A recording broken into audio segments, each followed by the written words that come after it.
Hello जय हिंद साथियों, स्वागत है आपका विनर्स कंपटीशन क्लासेस पर। तो वीडियो को स्टार्ट करने से पहले मैं कुछ बातें कहना चाहूँगा। मैं ये कहूँगा, अगर आपको भूख है तो आप थाली नहीं खाएंगे, आप भोजन को खाएंगे। मायने ये नहीं रखता कि जिस थाली में भोजन आया है वह सोने की है या चांदी की है कि स्टील की है या फिर कोई भी पत्तल है। आपको ये देखना चाहिए कि उसमें परोसा गया भोजन किस तरह का है, और अगर भोजन स्वादिष्ट होगा तो वो आपकी भूख को मिटा पाएगा। अगर उसमें परोसा हुआ भोजन सही नहीं होगा तो आप थाली नहीं खा सकते। भोजन अच्छा होता तो आपका पेट भरता, भोजन अच्छा नहीं तो पेट आपका नहीं भरेगा। ये बात मैंने क्यों बोली, क्योंकि यहाँ पर आप देख रहे होंगे कि हमारे पास डिजिटल बोर्ड नहीं है, लेकिन यहाँ पर जो हम कंटेंट देने वाले हैं और जिस तरह से कंटेंट देने वाले हैं, अगर और जो मैं जो तरीका बताऊंगा आपको पढ़ने का, क्योंकि यहाँ पर जो एसएससी जीडी में सिलेबस रखा गया है वो कहीं ना कहीं कठिन है। कठिन क्यों है? कठिन इस बात के लिए है कि यहाँ पर पढ़ने वाली चीज़ें समझने वाली कम है और आपको याद करने वाली चीज़ें बहुत हैं। याद करने वाली चीज़ें कहीं ना कहीं कठिन हो जाती हैं समझने वाली चीज़ों से। तो क्या तरीका रहेगा जिससे आपको ये रटने वाली चीज़ें भी आसानी से याद हो जाएं पेपर टाइम तक, और मैं आपका किस तरह से साथ दे सकता हूं, तो यही बात करेंगे। उसके बाद में हम वीडियो को स्टार्ट करेंगे। तो जैसा कि आपने देखा है, आपके सिलेबस में सर्वाधिक पर्यायवाची विलोम शब्द यानी जितना भी शब्दकोश वाला पार्ट है वो दिया गया है, यानी याद करने वाला। तो इन्हें याद कैसे किया जाए? मान लीजिए अगर आप पहला दिन है, आप ये सोचते हैं कि एक दिन में मैं 20 या 25 शब्दों के पर्यायवाची याद कर लूँगा, तो ऐसा बिल्कुल भी नहीं हो पाएगा। अगर आप ये सोचते हैं मैं कि एक पेज हिंदी का पढ़ लूँगा और उसके पूरे के पूरे मुहावरे याद कर लूँगा, ऐसा नहीं हो पाएगा दोस्त। अगर आप विलोम शब्द सोच रहे हैं कि मैं एक दिन में पढ़ लूँ, ऐसा नहीं हो पाएगा। तो होगा क्या? हमें इन चीज़ों को पार्टों में बांटना होगा, कुछ छोटे छोटे अंशों में बांटना होगा और फिर हमें धीरे धीरे पढ़ना पड़ेगा। जैसे यहाँ पर मैंने क्या किया है, आज की क्लास में पहली क्लास है, तो पहली क्लास में मैंने यहाँ पर लिया है आपको टॉपिक पर्यायवाची शब्द। और पर्यायवाची शब्द कितने लिए हैं? पांच शब्दों के हम पर्यायवाची बताएंगे। और साथ में आप देख रहे होंगे यहाँ पर स्टार बहुत सारे लगे हैं, कहीं पर सिंगल स्टार लगा है, कहीं पर डबल स्टार लगा है, और कहीं कहीं तो हो सकता है आपको ट्रिपल स्टार भी मिल जाएगा। डबल स्टार, सिंगल स्टार और ट्रिपल स्टार का अपना अपना सेंस है। पर्यायवाची में सेंस है, इसके अलावा भी कहीं ना कहीं इनका बहुत बड़ा सेंस है, जानेंगे इसे भी। लेकिन पहले हम जान लेते हैं क्या कि इसमें क्या क्या है। तो 5 शब्दों के पर्यायवाची देखेंगे जिन्हें हम अच्छे से याद करेंगे, तरीका समझेंगे किस तरह से याद कर सकते हैं। आगे मैंने 5 लिए हैं अनेक शब्दों के लिए एक शब्द, जो कि बहुत इंपॉर्टेंट है, गत वर्षों में आए हुए हैं, अनेकों परीक्षा में पूछे हुए हैं। इसी तरह से लोकोक्तियाँ, कहावतें मैंने 5 ली हैं। आज ये 5 याद करेंगे, कल फिर से 5 होंगी, इसी तरह से पर डे 5 होंगी। संडे में आपका इनसे ही संबंधित एक टेस्ट रख दिया जाएगा, वो आप देंगे। और साथ ही में आप देखेंगे हम ये 3 चीज़ें, कहावतें पढ़ रहे हैं और क्या पढ़ रहे हैं, अनेक शब्दों के लिए एक शब्द पढ़ रहे हैं, पर्यायवाची पढ़ रहे हैं। लेकिन कहीं ना कहीं मैं यहाँ पर 2 टॉपिक और शामिल कर लूँगा। वो टॉपिक कौन कौन से हो जाएंगे?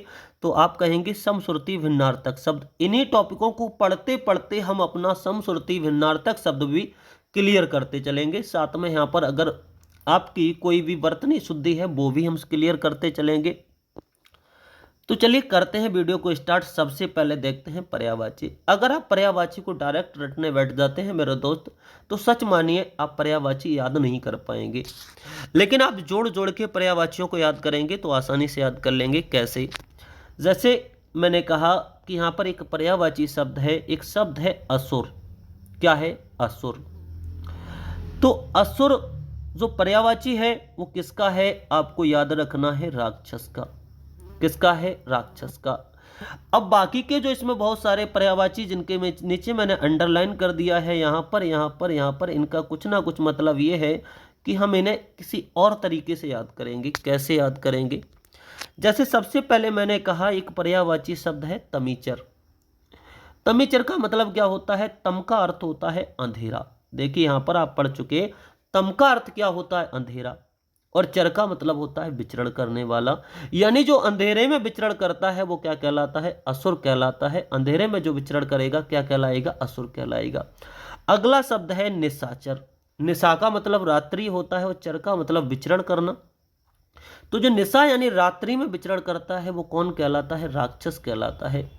ऐसी निस का मतलब भी रात्रि होता है, और जो रात्रि में विचरण करता है, चर का मतलब विचरण करना, घूमना फिरना, जो रात्रि में घूमता फिरता है वो क्या कहलाता है? असुर यानी राक्षस कहलाता है। दानव एक शब्द है राक्षस के लिए, दैत्य एक शब्द है राक्षस के लिए। अगला शब्द जहां पर मैंने डबल स्टार लगाकर लिखा है, ये शब्द देखिए, यहां पर जो शब्द है वो दो शब्दों से बना है। किससे? सुर। किससे? सुर प्लस अरि से। एक शब्द है इसमें सुर और एक शब्द है अरि। आपने पढ़ा था असुर।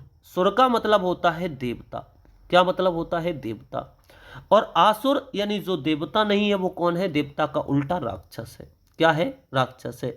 लेकिन ये ध्यान रखना, अगर आपसे पूछा जाए सुर का विलोम क्या होगा तो आप असुर कहेंगे, और असुर का विलोम क्या होगा तो आप दानव सुर कहेंगे। यहां से आपका विलोम शब्द भी क्लियर हो जाएगा। लेकिन सुर का मतलब देवता होता है, अरि का मतलब होता है दुश्मन। सुर का मतलब देवता होता है और अरि का मतलब होता है दुश्मन। इसका मतलब जो सुरारी है उसका अर्थ हो गया देवताओं का दुश्मन, और देवताओं के दुश्मन कौन है? राक्षस। कौन है? राक्षस। आगे है रजनीचर। रजनी किसका पर्यायवाची है? आप कहेंगे रात्रि का पर्यायवाची है। चर का मतलब विचरण करने वाला, जो रात्रि में विचरण करता है वो कौन कहलाता है? रजनीचर यानी राक्षस कहलाता है। धनुज एक डायरेक्ट शब्द है इसके लिए। धनुष का मतलब दानवों के कुल में जिसका जन्म हुआ है। धनुष का मतलब है दानवों के कुल में जिसका जन्म हुआ है वो क्या कहलाएगा? राक्षस। यातुधान आप डायरेक्ट शब्द को याद रखेंगे, बहुत ही इंपॉर्टेंट शब्द है। किसके लिए? आपकी परीक्षा के लिए। यातुधान। इंद्रारी, इंद्र प्लस अरि। इंद्रारी जो शब्द बना है किससे बना है? इंद्र प्लस अरि। इंद्र का मतलब राजा इंद्र, और अरि का मतलब दुश्मन। अरि का मतलब दुश्मन आप ऊपर ही पढ़ चुके हैं। इंद्र का मतलब हो जाएगा राजा इंद्र, और अरि का मतलब दुश्मन। तो जो इंद्र के दुश्मन थे वो भी कौन थे? राक्षस थे। कौन थे? राक्षस। उम्मीद करते हैं आपको जो मैंने तरीका बताया इससे ये असुर के याद हो गए होंगे पर्यायवाची शब्द। लेकिन एक बार में याद नहीं होंगे, इनके लिए आपको बार बार, ये वीडियो तो नहीं देखेंगे आप, मुझे पता है, लेकिन आप एक काम कर सकते हैं जिससे आपका समय बचेगा। पहले इन्हें लिख लीजिए और कोशिश कीजिए जिन पर मैंने स्टार लगाया है इन्हें ज़्यादा याद कीजिए, इन पर ज़्यादा फोकस कीजिए। क्यों? क्योंकि आने वाले समय में जब आप निशा पढ़ लेंगे, निश पढ़ लेंगे और रजनी पढ़ लेंगे तो आपको ये तो वैसे भी याद रहेंगे। आपको जो याद नहीं रहते जनरली उन पर आपको टिक लगाना है। सुर पढ़ लेंगे, इंद्र पढ़ लेंगे, अरि का अर्थ जान ही गए क्या होता है? शत्रु या दुश्मन, तो आपको ये भी याद रहेंगे। लेकिन ये आपको जनरली भूल जाएंगे आप कौन सा? धनुष है, यातुधान है और सुरारी, इंद्रारी। इन्हें आप बहुत ध्यान से अपने मन में एक दो बार फिरा लेंगे, अर्थात बार बार बोल लेंगे तो याद हो जाएगा। बाकी आप नोट्स बनाकर लिखते रहिए आज से ही। नोट्स कैसे बनाएंगे? इसी तरह से मत बनाइएगा। आप पर्यायवाची के लिए 4-5 शब्द का 4-5 पेज ले लीजिएगा। ऐसे ही अनेक शब्दों के लिए, एक शब्द के लिए, और जितने भी टॉपिक हैं सभी के लिए 4-4, 5-5 पेज ले लीजिएगा। मैं जैसे ही वीडियो लाऊंगा आप पर्यायवाची में उतार देंगे, अनेक शब्दों के लिए एक शब्द उस टॉपिक में उतार देंगे। यानी टॉपिक वाइज धीरे धीरे डेली उतारते रहेंगे, बार बार उन्हें पढ़ते रहेंगे तो ये याद हो जाएगा ऑटोमेटिक। पहला याद हो गया। आगे अगला हमारा है अनि। अनि का मतलब क्या होता है? बहुत इंपॉर्टेंट है मेरे दोस्त, कई परीक्षाओं में पूछा गया है। अनि का सबसे पहले तो जो मतलब होता है वो आप ना तो कटक से समझेंगे, ना ही दल से भी नहीं समझ पाएंगे, ना चमू से समझेंगे। आप समझेंगे फौज या सेना से। किससे समझेंगे? फौज या सेना से। तो इंपोर्टेंट सेना या फौज नहीं है, इंपोर्टेंट अनि है। क्या इंपोर्टेंट है? अनि। यानी अनि किसका पर्यायवाची है? तो आप कहेंगे सेना या फौज का पर्यायवाची, क्योंकि सेना और फौज आपको समझ में आता है। अब यहाँ पर जो सबसे इंपोर्टेंट है वो है कटक। क्या है? कटक। क्यों? क्योंकि कटक हिंदी में सेना का तो पर्यायवाची है ही, साथ में ये जीके का भी प्रश्न है। जीके का प्रश्न किस तरह से है बताइए? चावल अनुसंधान केंद्र कहाँ स्थित है? आप कहेंगे कटक में। कहाँ स्थित है? कटक में। तो जीके का प्रश्न है, साथ ही आप ये किसका पर्यायवाची है? आप कहेंगे सेना का पर्यायवाची। इसी तरह से जो परीक्षा में पूछा जाता है वो पूछा जाता है चमू। क्या पूछा जाता है? चमू। चमू और कटक बेहद महत्वपूर्ण है। किसके लिए? दल के लिए, सेना के लिए। बाकी आप याद कर पाएंगे, वैसे भी याद रहता है सेना और फौज। आप याद करेंगे अनि, अनि मतलब सेना का पर्यायवाची, कटक मतलब सेना का पर्यायवाची, दल लगभग याद ही रहता है। चमू, चमू पर भी आपको ज्यादा ध्यान देना है। और अनिकीन, ये भी किसका पर्यायवाची है? सेना या फौज का पर्यायवाची है। आगे बढ़ते हैं। आपने दो पढ़ लिए, असुर पढ़ लिया आपने, और क्या पढ़ लिया? अनि, अनि सेना पढ़ लिया। अभिमान, अभिमान में बहुत ज़्यादा देखिए ये शब्द आपको याद करने की ज़रूरत नहीं है, क्योंकि ये वाले जितने भी शब्द हैं आपको वैसे ही याद रहते हैं। अयम, अहंकार, अयम भाव, गर्व, घमंड, ये सब आपको याद रहते हैं। अब यहाँ पर याद क्या करना है, तो मैंने स्टार लगा दिए हैं। जैसे अस्मिता, धोखे से भी मत भूल जाना कि जो अस्मिता है वो किसका पर्यायवाची? अभिमान का पर्यायवाची, ये ध्यान रखना। एक बहुत इंपॉर्टेंट है दर्प। क्या है? दर्प। क्योंकि दर्प का दूर दूर तक रिलेशन नहीं, शब्द पढ़कर नहीं समझ में आता कि अभिमान का पर्यायवाची हो सकता है।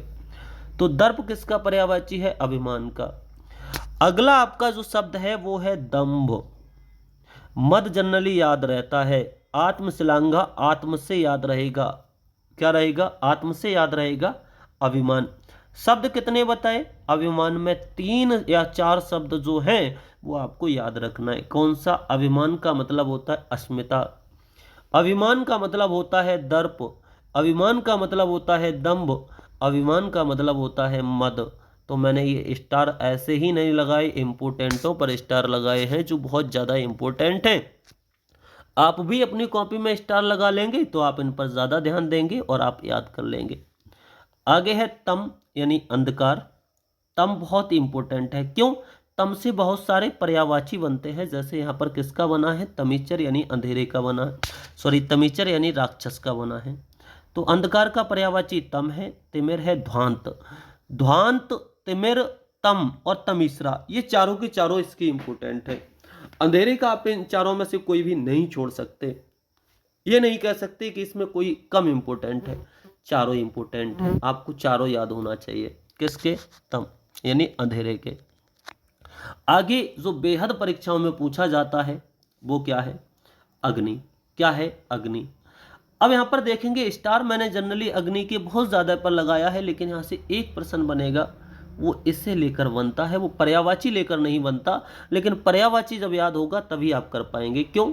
यहाँ से जो अनल शब्द है इसी के साथ में एक शब्द और दिया जाता है जिसका उच्चारण इसी की तरह होता है, जिसे बोलते हैं अनिल। तो अनल और अनिल किस में आता है? तो आप कहेंगे समश्रुति भिन्नार्थक शब्द में। यानी दो शब्द सुनने में एक जैसे हैं। कौन? एक अनल है और एक कौन है? अनिल है। एक अनल है और एक कौन है? अनिल। जो अनल है उसका अर्थ है अग्नि और जो अनिल है उसका अर्थ है वायु। तो इसका अर्थ है आग और इसका अर्थ है वायु। तो सबसे पहला तो आपने अनल और अनिल पढ़ा, यहाँ से पर्यायवाची बाद में पढ़ेंगे। अनल आया तो आपने यहाँ से समश्रुति भिन्नार्थक शब्द क्लियर कर लिया। अनल का मतलब आग, अनिल का मतलब वायु। यहाँ से इंपोर्टेंट शब्द है, आपसे पूछ लिया जाता है पावक। संधि भी पूछी जाती है लेकिन आपके सिलेबस में नहीं है। तो पावक का मतलब भी होता है ज्वाला, आप जानते होंगे। लेकिन अनल और पावक और वैश्वानर, क्या है? वैश्वानर, ये वो शब्द हैं जो आपको याद रखना है। और हुतासन, कृषाणु दोनों तरह से लिखा मिल सकता है। जात वेद भी हो सकता है और जात वेद की जगह जात देव भी हो सकता है, दोनों सही हैं। धूमकेतु, ये अनल की अनल यानी अग्नि की इंपोर्टेंट है। आग मैंने इसलिए नहीं लिखा क्योंकि आग आप जानते ही हैं, दहन आप जानते ही हैं, दहन का मतलब वैसे जलाना होता है। चलिए आगे बढ़ते हैं। तो आपने पर्यायवाची शब्द सभी पढ़ लिए। आगे हम पढ़ेंगे अब अनेक शब्दों के लिए एक शब्द। अगर आपने कभी भी ऑनलाइन टेस्ट लगाया होगा तो आपने देखा होगा ये वो शब्द हैं जो जनरली परीक्षाओं में पूछे जाते रहे हैं। पहला शब्द है किसी के उपकार को ना मानने वाला, और यहाँ पर है किए गए उपकार को जानने वाला अर्थात मानने वाला। एक जगह पर है उपकार को ना मानने वाला, एक जगह है उपकार को मानने वाला। मैंने ये एक साथ क्यों लिए? क्योंकि यहाँ पर ये वाक्यांशों के लिए एक शब्द में बनते ही हैं, साथ में ये दोनों शब्द विलोम में आते हैं। किस में आते हैं? विलोम में। आपसे कृतज्ञ का विलोम पूछ लेगा, बताइए क्या होगा, तो आप कहेंगे कृतज्ञ। ज्ञा का मतलब होता है जानना या मानना, वैसे ज्ञा का मतलब होता है जानना, और घिन का मतलब होता है ना मानना। तो कृत का मतलब होता है कार्य, यानी जो आपके कार्य को ना माने वो कृतज्ञ है, जो आपको कार्य को माने, उपकार को माने, जो जाने, ज्ञा का मतलब जानना, तो वो कौन है, तो आप कहेंगे कृतज्ञ है। आपको दोनों याद हो गए, ना मानने वाला और मानने वाला। अब याद कैसे करें, हम तो भूल जाएंगे। यानी ज्ञा का मतलब तो याद करने का तरीका यही हो सकता है, ज्ञा का मतलब जानने वाला, मानने वाला। और यहाँ पर ऐसे व्यक्ति जो आपके उपकार को ना मानेंगे, उन पर आपको क्या आएगी, घिन आएगी। क्या आएगी, घिन। तो यहाँ से आएगा कृतज्ञ। क्या आएगा, कृतज्ञ। आपको आएगी घिन, जो आपके उपकार नहीं मानेंगे, आपने एहसान किया, एहसान नहीं माना, तो आपको घिन आएगी, अर्थात कृतज्ञ आएगा। और जो मानेगा उसे क्या कहेंगे, कृतज्ञ कहेंगे। याद हो चुका होगा। आगे आगे है, जो स्त्री कविता रचती है, कविता करती है, कविता रचती है। अब ये क्यों लिया मैंने, आप सभी जानते हैं कवित्री होता है। बात ये नहीं कि आपको ये पता है कवित्री होता है, ये किस में पूछा जाता है, वर्तनी अशुद्धि में। तो इम्पोर्टेंट ये है कि आपको इसका वाक्यांश पता है, ये मायने नहीं रखता। आपको ये इम्पोर्टेंट है इन कवित्रियों में सही कौन सा लिखा है। ये क्यों, शुद्ध वर्तनी में ये पूछा जाता है। तो इसका राइट आंसर होगा कवयित्री। क्या होगा, कवयित्री। ऑप्शन नंबर जो हमारा यहाँ पर जो बीच में लिखा गया है ये सही है, कवयित्री। ये ध्यान रखना।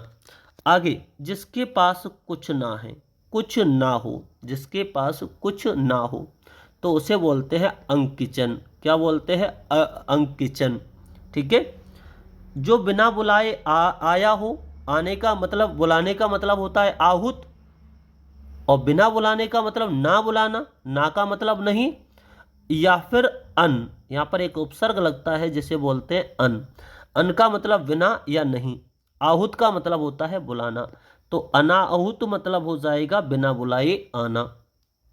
आगे है महल का भीतरी भाग, अंतः का मतलब होता है आंतरिक, और पुरहा का मतलब, पुर का मतलब होता है महल, गांव भी होता है, लेकिन पुर का मतलब क्या हो जाता है, महल। यानी महल के अंदर का भाग क्या कहलाएगा, अंतःपुरा। क्या कहलाएगा, अंतःपुरा। ये भी समझ में आए होंगे। आगे बढ़ते हैं, लोकोक्ति और मुहावरे। लोकोक्ति और मुहावरों को मैंने लिया है, इसमें दिया है। अब देखिए, लोकोक्ति मुहावरे बताने से पहले मैं आपको बता दूं, अगर आपको ये वीडियो अच्छा लगे तो आप इस वीडियो के कमेंट में कुछ ना कुछ कमेंट ज़रूर करना है, और किस तरह का। अगर अच्छा लगा है तो आप बताएंगे, जिससे मैं आगे और वीडियो लेकर आऊँगा, और आपको अच्छा नहीं लगेगा तो वैसे ही मैं क्यों मेहनत करूँगा, रोक दूंगा इन वीडियो को लाना। तो ये ज़रूर बताएंगे वीडियो कैसा लगा, कंटेंट कैसा लगा। बढ़ते हैं।